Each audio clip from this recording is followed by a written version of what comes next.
एक गांव में एक छोटा सा बच्चा था। उसके पिता तो थे लेकिन माँ की मृत्यु हो गई थी। पिता सारा दिन काम करता और अपने बेटे को पाल पोस कर बड़ा करता है। वह सारे सुख अपने बेटे को देता है जो एक माँ दे सकती थी। उस पिता ने कभी कुछ नहीं मांगा, सिर्फ इतना ही मांगा कि मेरे बेटे को कोई परेशानी ना हो। दिन बीतते गए। बेटा पढ़ लिख कर अच्छा जॉब भी करने लगा है और वह शहर में रहने लगता है। कुछ दिन बाद वह अपने पिता से मिलने आता है और कहता है, पापा मुझे कुछ पैसों की ज़रूरत है। मैं चाहता हूँ कि शहर में ही ज़मीन लेकर अपना घर बना लूँ।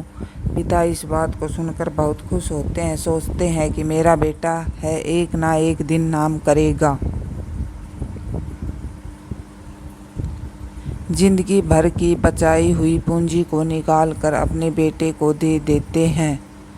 बेटा शहर चला जाता है और उन पैसों से अपना घर बना लेता है। पिता इधर इंतज़ार करता रहता है कि मेरा बेटा फिर से आएगा, एक ना एक दिन तो मेरे पास आएगा ही। जाएगा कहाँ? उसके पास अब कोई नहीं जाता था, क्योंकि ना ही अब उसे पिता के पास पैसे थे और ना ही रहने को जगह थी।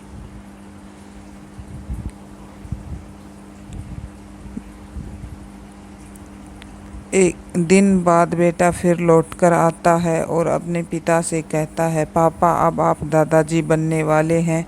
पिता को बहुत खुशी होती है।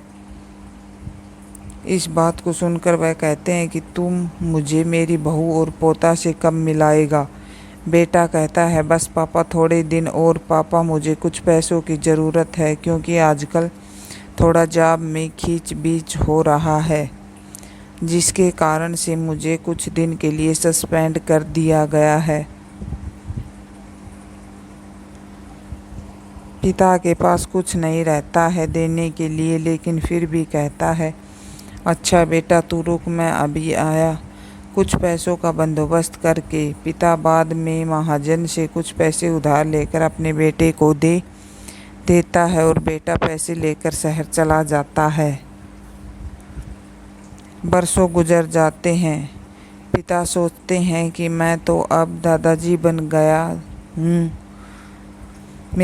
मेरा बेटा पता नहीं मेरे नाती को लेकर कब आएगा। फिर सोचने लगते हैं, समय नहीं मिलता होगा, इसलिए मेरा बेटा अभी तक आया नहीं, वरना आया ज़रूर होता। तब तक महाजन 2-3 आदमी को लेकर उस पिता के घर पर आता है और कहता है कि आपके वादे के मुताबिक मैं पूरे 3 महीने बाद आया हूँ अपने पैसे ले जाने। पिता कहते हैं, मेरे पास पैसे नहीं हैं देने के लिए। महाजन कहता है, जब पैसे देने नहीं थे तो आपने मुझसे उधार क्यों लिया? तभी पिता कहते हैं, ठीक है रुको, मैं तुम्हारे लिए पैसों का बंदोबस्त करके आता हूँ। और वहाँ के नज़दीकी अस्पताल में चले जाते हैं। वहाँ जाकर अपना ब्लड डोनेट करते हैं और अपनी एक किडनी बेच देते हैं और उस महाजन का कर्ज छुटा कर देते हैं।